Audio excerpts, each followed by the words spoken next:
So let us have a look at the journey our under 10 champion Advaith had throughout the tournament. So Advaith played his games well. He lost only one game, and that was against Ahan, the champion, and he won all the other 5 games. His games actually are very simple, and you'll see very few mistakes and good use of tactics. Let me take you through his first round game. Advaith was white. He plays d4, queen's pawn opening, and he plays c4, queen's gambit.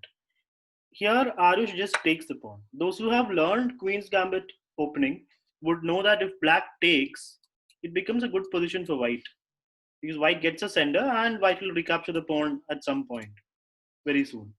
So taking would not be the best move. Defending it like this or like this would have been the better choice. Arush just takes, allowing Advaith to get the pawn sender e4, e5, d5, knight f6. Advaith just defends. Now he can recapture his pawn, but he plays h3 first just to stop knight g4 because he's in no hurry to recapture. He can capture now. Takes it back. Now material is equal. White has a slightly better position. c6, knight f3. So white is Advaith is getting ready to castle next move. Pawn takes pawn is never a threat because it's sufficiently defended. It's defended 4 times, right? Queen, pawn, bishop, knight. It's attacked 1, 2, and 3. 3 pieces of attacking. 1 took it. Now he just takes back.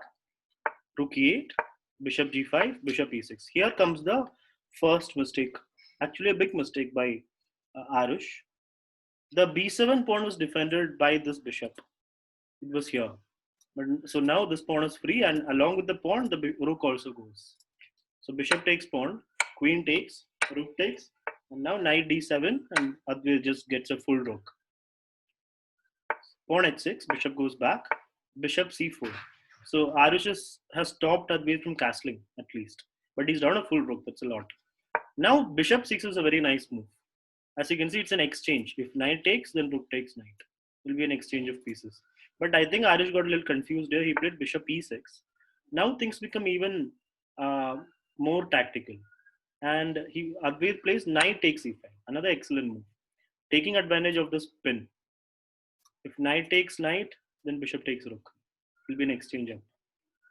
Plays g5, does Arush. Here Advaith could have just come back here. It was possible to come back. The knight is still pinned. So, but Advaith takes his chance and takes the pawn with the piece, giving up the piece. But he is getting the knight. Actually, here, yeah, he's getting knight because if knight takes bishop, then there's knight f6. So black takes back, bishop takes, rook takes. So he gave a piece and got his piece back at the extra. He got a pawn extra in the process. King g7. Now he is up by a rook, and it should be an easy conversion, right? Castles, rook and couple of pawns, I guess. Rook and 3 pawns. It's a lot. Finally, he castles, getting the rook in the game. Rook d1. No, just simple chess. Knight d5. King moves. Knight back. Bishop b4. Rook a7. Bishop takes. Pawn takes. Rook takes. Now rook d7. And he's making black defend this pawn. It was possible to defend it actually. But again, it's a full rook. So it's not easy to defend that. Now he just finishes off black in style with the 2 rooks. Now checkmate. So this was a perfect start to Advaith's tournament. He used tactics perfectly. There were some very nice moves. And that's how he won against Arush. It all started with bishop takes b7. Second round, he was facing Ahan. Ahan was rated 1557 at that point. Now, let's see what happened in this game. Ahan was white, Advaith is black. Ahan plays e4, e5, knight out, knight out. So we have a Gecko piano, c3, knight f6, d4, pawn takes. Here the main line is pawn takes back. The side line is e5. It's a slightly tricky line, but nowadays everyone knows it. So Advaith also knew that the correct move here is d5. He goes for d5, bishop b5, knight e4. Pawn takes back, bishop b4. Bishop d2, knight takes, and castles. It might be a better idea just to play bishop d7 to stop bishop takes knight and doubling up of your pawns. That's one idea. Another idea is to play bishop g4 as well, but I like bishop d7 more. So after castling, Ahan just takes, and this pawn is doubled. So this can become a problem very soon. Ahan plays rook c1, not allowing this pawn to go forward. Because if you don't play rook c1 and castle, this pawn can go forward and undouble itself. So he plays rook c1, nice move. Bishop b7. So this might have been a small mistake position wise because his bishop never gets to a good diagonal anytime soon. Castles, queen e7, knight b3, knight is heading to c5, a5. A5 is a mistake because now the bishop is out of squares. White just plays a3. The bishop has no squares to move. It's blocked by the pawn itself. But fortunately, Advaith still has a4. But he is losing a pawn. It's still a pawn. It's not equal. He lost a pawn there. Rook a7. Queen c3. Rook a8. So Advaith is trying to get to the a2 square, basically. Or a5, a4 square. Targeting this pawn. It's actually a good idea, right? Plays b3. Okay, b3 to stop rook a4. Nice move by Ahan. So it's not just enough that you go ahead with your plans in chess. You also have to stop opponent's ideas. Right now, Han is a pawn up and he plays b3 to stop rook a4. Rook a4 would have won back the pawn for Advaith. Now rook a2, pawn h3, taking the time to make space for the king. Bishop a3, rook moves. Now h6. But h6 allows queen takes pawn. The pawn is hanging. And along with the pawn, the rook is also attacked. So when queen takes pawn, black cannot take this pawn. And that's what happened. They thought after queen takes, he can take here. And after queen takes, he can take here. But that's not the case. The queen's attacking the rook. So here Advaith makes a blunder. He plays queen takes pawn, hanging a full rook. So it was a bad position. There was pressure. And that is why he blundered. Queen takes pawn, bishop e2. Now that piece is also gone with the fork. Queen e4 check. And then rook takes. Rook a3. This is now a matter of just converting, right? It's now checkmate actually. The escape square is covered by the queen, which means queen f8, rook takes is mate. This was the second round. Come third round, he is facing Vidhu. This was a very nice game. Again, he plays d4, d5, c4, and again his opponent takes. So many players, many students are not aware of Queen's Gambit, how to play Queen's Gambit properly, how to face Queen's Gambit properly. When you take, it just gives a good position for white. Now Vidhu tries to hold on to that pawn, but Vadve plays it right correctly with a4. Bishop a6. Now there is a very easy way to recapture this pawn. He already has a good position. The best way to recapture this pawn is by playing pawn takes, bishop takes, and then knight a3. Here, if you play a6, then you can still take, right? And you can also take here, isn't it? Wait, what would be a good move here? Let's check with the engine. This position. Okay, bishop takes is better. Just now after bishop takes, knight takes, white position is awesome, right? The knight is weak, b file is open, king is not anywhere close to castling. Anyway, that is the best way to do that. But here, there's another way also actually. There is also a knight c3. Wait, knight c3 is another option, attacking this pawn twice. So if he takes here, you take back and attack the bishop, and you're winning. So okay, enough of that. Advaith plays d5. He does not recapture the pawn. He just goes on the attack. Pawn takes, bishop takes, and the pawn is still not ready to be captured. Knight d2, attacking the pawn. So now that's it, right? Black has no more ways to save that pawn. So it might not have been the best way, but Advaith still gets a good position because of these pawns. And king is not going to castle in two moves. So he just gets the pawn there. Bishop takes, knight takes. Pawn takes, pawn takes. But wait, the white pawn is now hanging, right? So black is, Vidhu is basically up a pawn. White still has a good position. I think it's because of queen a4. Yeah, he plays queen a4, but can black play knight c6? Knight c6 is definitely possible. I guess it's a playable position. Is it not? Is there a winning move here? Yeah, you can just play knight a5, I guess. Or knight e5, that's better. No? Let's check the engine. Knight e5, there is bishop b4. Okay. So you just castle, that's what engine says. Because this knight is pinned like permanently. Now white's position is excellent. Okay. So here, Vidhu did not even play knight c6, which means now what should white do? The knight is hanging. He moves knight e3, attacking the queen. Yeah, actually, pawn c6 was better because knight's already protected, so I didn't see the bishop. So this is actually fine for black. Black is basically a pawn up, but his king is still in the middle, so that's a cause of concern. White can easily castle next move. Here, Vidhu plays knight d3 check, forcing the king to move, and then he saves the queen. This is where Vidhu makes a very critical mistake. He had to play queen somewhere d6 probably. Queen d6 would have been fine. No, wait. Queen d6. Oh, wait, not queen d6. What would have been a good move here for black? Maybe queen f. Oh, wait. The threat is queen e4 check. If the queen moves, what happened was queen moved, queen e4 check, and then the piece is gone. So Advaith uses a symbol fork to win a piece. So what should black do? It seems a very difficult position for black already. Maybe bishop b4. No.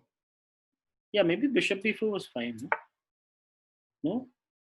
Why is bishop? Oh, queen's hanging. Sorry, queen has to move, of course. Hmm.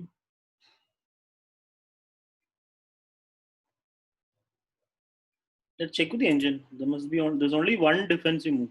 Queen b5. Wow, how? Take, take, and take. Oh, wait. That's a nice defense. Queen b5. Queen takes. Computers moves knight f4 check, saving the knight, and then when the king moves somewhere, then recapture. That's a cute defense actually, but it's very hard to find. So this position is already bad for Vidhu practically, and now the piece is gone. Vidhu just exchange of the queens, castles, just to check. Now he just brings his pieces closer. Knight takes e6, and Vidhu loses another piece here. He did not see the threat to the rook and lost the exchange.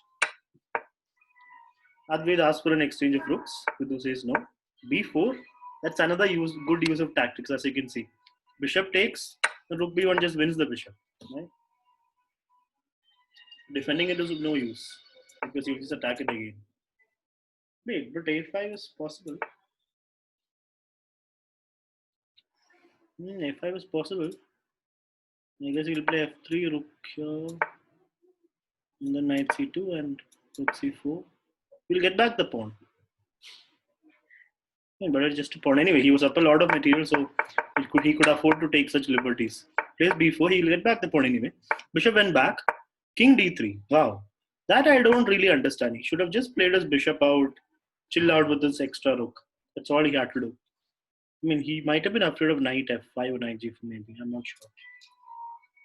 Anyway, king moves, rook check, king moves, rook check, king moves. Bishop b2, bishop d4, rook e7. And here actually Vidhu resigns. He had had enough.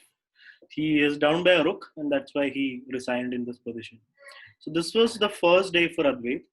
Come second day, he was facing a very tough opponent, 1207 Atan. This game was a very interesting game to watch. E4, E5. We basically have the same line he played against Tahan, right? The Gecko piano. But here Atan plays Bishop D2. Advaith takes knight takes E4. Knight takes E4. That's a risky line for black. I mean, because white can at least play Bishop takes. That's what Atan did. Knight takes and then directly Bishop F7. There's one option for black. Still equal though. It looks scary, but it's still equal because black will lose the piece back, but it's an equal position. There's one option. Atan goes for the other one, which is bishop takes, knight takes, and queen b3, which is equally good because he's attacking the knight. So after d5, he takes the knight, pawn takes, queen takes. Material is again equal. Castles, bishop e6. Queen goes to d3. f5. f5 is a nice way to keep that knight there. Rook d1. Now d4 pawn is weak, as you can see for white. Queen d5, knight takes, pawn takes, rook d8. White should have played rook e1 or rook and this rook to b1 because this pawn is defended already. Right? a4, c5. So Advaith is going after that pawn, and he's getting that pawn, right? No, not yet. He's not getting it yet. But pawn takes, and then queen b3 is a nice move. And here I don't think Atan should have exchanged. Atan Was there no way to defend this pawn? Could he have played something like rook c7? Yeah, that looks like a good option, isn't it? Rook c7 is okay. If queen takes, rook takes back. This was playable. Or was rook a1 okay to defend the pawn? Also playable. Or could he just have pushed the pawn? That looks even more playable. Anyway, so Atan just exchanges of the queens, but now he's losing the pawn. Advaith gets a full pawn here, but Atan also gets some activity in the form of two rooks. Here, Advaith is quick to stop the other rook from coming to c7. If you play something like rook b8, then it's over because white gets both rooks in the second rank, seventh rank, and it's over. So rook d7 is a nice move. Rook c7 played by Atan. Takes. This is where Advaith should have played a little bit more resiliently. He should have resisted a little bit more. He had to play a little more carefully. Now this pawn is attacked. And if you play rook b8, it's just a terrible position. So here he could have played rook f7, solving all the problems. There is no rook here because bishop is covering it. This was possible for Advaith. This is what he should have done. There was also bishop c6, which was more active. What he did in the game was, he was afraid of, he did bishop b3, basically giving up both the pawns. This was not a good idea. So bishop c6, he might have been afraid of knight e5. But knight e5 is not really a problem because you can play rook a8. And if knight takes, pawn takes, you already have a rook behind the pass pawn. So you can run. But after bishop b3, rook b7, bishop d5, so he goes for this fake fork basically. This knight is attacked, but it's already defended. He'll just get double pawns, that's all. For that, he gave up both his pass pawns. It is not a good decision to make that. Takes. And he gets a king up. He gets some activity. But white king is also now active. Here, rook d6, h4. Advaith plays the king f6. It's a nice little bit of a trap because white took the pawn and now black took there. Advaith's h pawn is now a little bit of trouble for white. He plays d5, attacking f4. So Advaith defends it with a check, discovered check. King moves up, and now the h pawn is running. The h pawn ran so the h pawn is so dangerous that white had to put his rook back. Now he moved it more up, and here comes a nice move. How can you defend this pawn? Advaith finds a nice way to defend this pawn using tactics. Rook d8. Because now, if white takes, of course, rook h8 will win the rook. It's actually mate, so cannot do that. He plays king h6, and here Advaith plays another really good move. Instead of playing rook h8, which was possible, he plays rook g8, which is more active for the rook. Still, white cannot take, which means black is free to move his king, and black is going to play rook g2 also.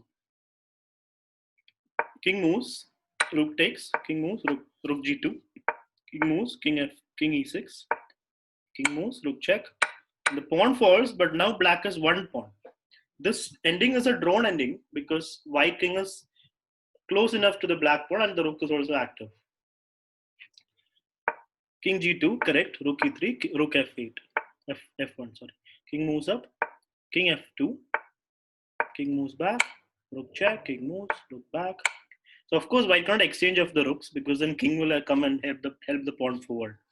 Pawn game would be lost. Again, all Atan has to do is wait. Now king moves here, rook there, king a3, pawn forward, rook f1, king f3. So this is where Atan blunders. King h3 is a terrible move to play. He was afraid of rook g2 check the rook moves, but you could actually play any rook move. This check is not a big deal, you just move. And the pawn still cannot move forward, right? So he played king h3, allowing pawn c7. Rook moves, and now king comes into the party. Rook moves, rook d, e8, e1. So now Advaith is winning. He's promoting this pawn. So Atan starts giving checks. King moves, checks, king moves. So there is a small technique that you have to know to win this position. Basically, this pawn can promote anytime. The king does not need to guard that pawn. Because if somebody attacks the pawn will promote. Which means all the king has to do is get out of the checks. Advaith tries to get out the checks this way and hide, but that comes in the way of the pawn. The best way is simply to come after check, just get closer to the rook. He gives a check, it gets closer. And that's it. The rook has run out of squares. He has to go here and then you queen and win the rook endgame. So this is a technique that you have to know. Advaith did not know that. He plays king e2, rook check, and king f1. Now he has made it a little difficult for himself. Still winning, and he finds a winning idea here. Winning idea is very interesting. If you move the rook back, then king f3 comes. Like here, if you play rook here, king f3 comes. It will be a draw. So Advaith finds the correct move. He had very less time. He finds king g1. Giving up the rook, but now queening. Atan was also very low on time here. Here rook e2, queen a8, a1, king d2, queen check. And here Atan lost on time. Position is lost, but it will still take some work for Advaith. But Atan lost on time here. Now we come to the fifth round. In fifth round, he was facing Bala. Advaith was again white, d4, d5, c4, c6. Bala defends against Queen's Gambit properly. Knights c3, knight f6, knight out, bishop out, e3, c5. Taking more space on the queen side. Here you could have played b4, no? b4 was possible. I guess b4, then a5 will come. And then a6 you cannot play because pawn takes, rook will take. So that's why Advaith takes, and bishop d3. Bishop g4, h3, bishop takes, queen takes, g6, castles, bishop g7, e4. And Advaith's king is castle, so he's ready to play e4 and he plays it. Pawn takes, knight takes. Here, was it possible for black to take this? Oh no, maybe it was, is it? I guess bishop e3 is a problem. No, bishop e3 is not a problem. Bishop is running. Knight takes is also not a problem because bishop will just take back. So what is the winning move for white in this position? If Bala took that, I'm not sure. What could white have done? Was it rook d1? Let's check with the engine. It was bishop e3. Okay, bishop e3, queen e5, bishop f4, queen comes back, bishop e3. Wait. There's knight d6 there. Yeah, that's a good position for white. Anyway, knight takes. Black just took. Bala took the knight, took back, and here again, Advaith. When Bala could take the d4 pawn, but Advaith will also take here. So Bala castles, thinking when white takes, exchange and then take on d4, which is right. It is an equal position, but white's piece is a little more active. Oh, here Bala blunders. Basically, he was playing on exchanges there, like allowed Advaith to take the pawn and then he took the pawn. Now Advaith is attacking Bala's queen, so Bala attacks Advaith's queen, but he is attacking with the rook, which allows a nice tactic for Advaith. He can just play queen takes rook, winning the exchange. Rook takes and then bishop takes queen. So that was a nice use of tactic there. Now it should be an easy position. Not that easy because the pawn is still attacked. Black plays rook c2, e3. So the correct move here would have been, I think rook c1 was possible. Just exchange of the rook and then it should be an easy win. Rook ab1 is fine. Rook c2, a3, bishop takes, a4, bishop back, rook d1, c5, rook exchange last. Now a5. Again, use of tactics. Pawn takes and rook takes bishop. Bishop there and pawn goes forward. Rook goes behind the pawn, but then rook check, king moves and rook a8. Advaith finds a way to defend that pawn. King f6, rook c1, allowing bishop f2. Now the king just moves. Now rook c7. Advaith is getting ready to push his pawn. He just needs two moves basically. He wants to play three moves. He wants to move his rook, push and push. Three moves, he gets a queen. So maybe Bala had some idea like b5. Like when after rook check, king moves, rook takes. Here I think b5 was, it's already lost. Once he allowed the pawn to go forward that far, once he got this rook to f2, it's lost, I think. Yeah, here it is lost. The rook had to stay behind the pawn.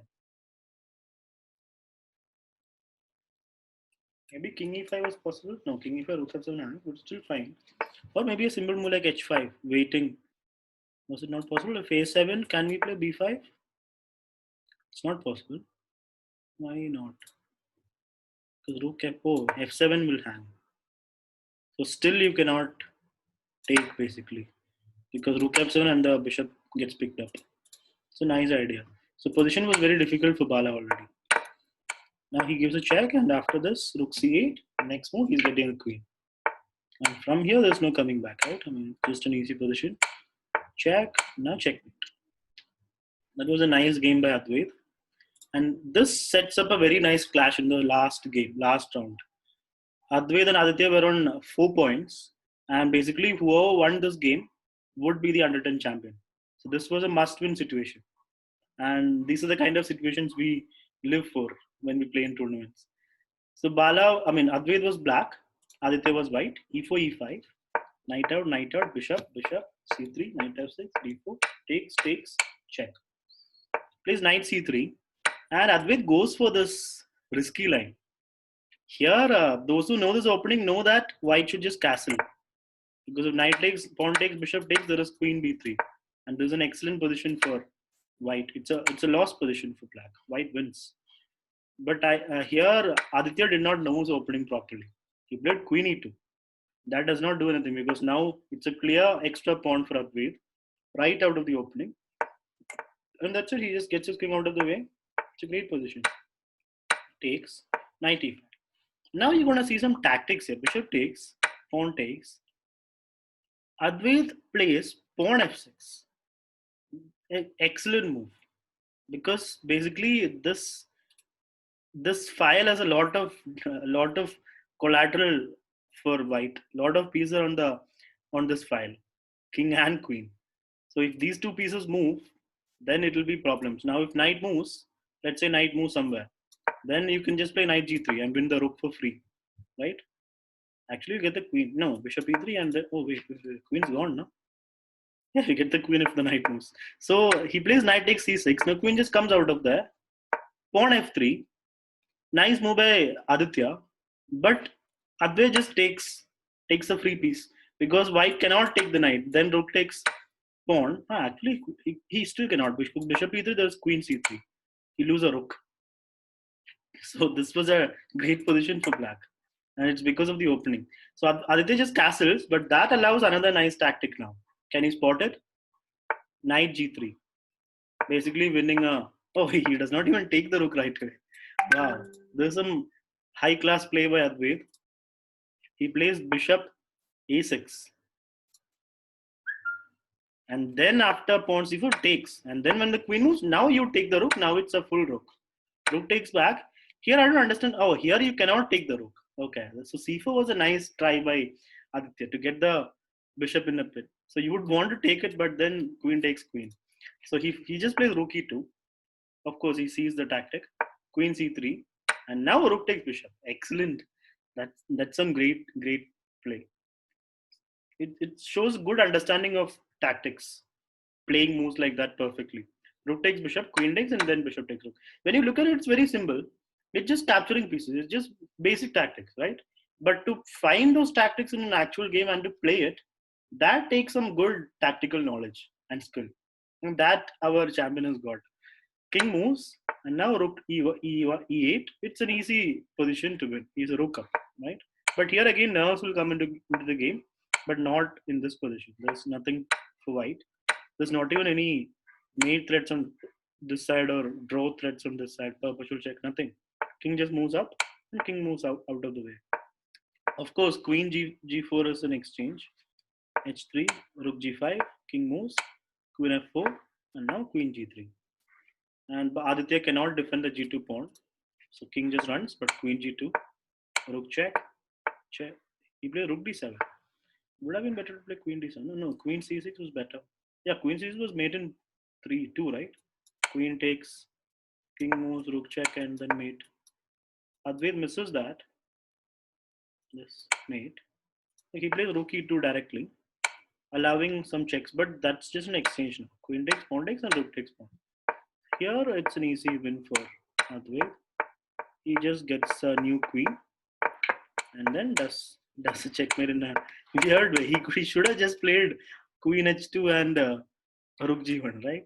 He does it in this way, like with the queen and rook going hand in hand. Finally, checkmate. So that is how Advaith finished this tournament. With the win in this game, he got to 5 out of 6, and I think he was the only under 10 to be on 5 out of 6, and he was overall second, and in under 10 he was the champion. So this was a great performance by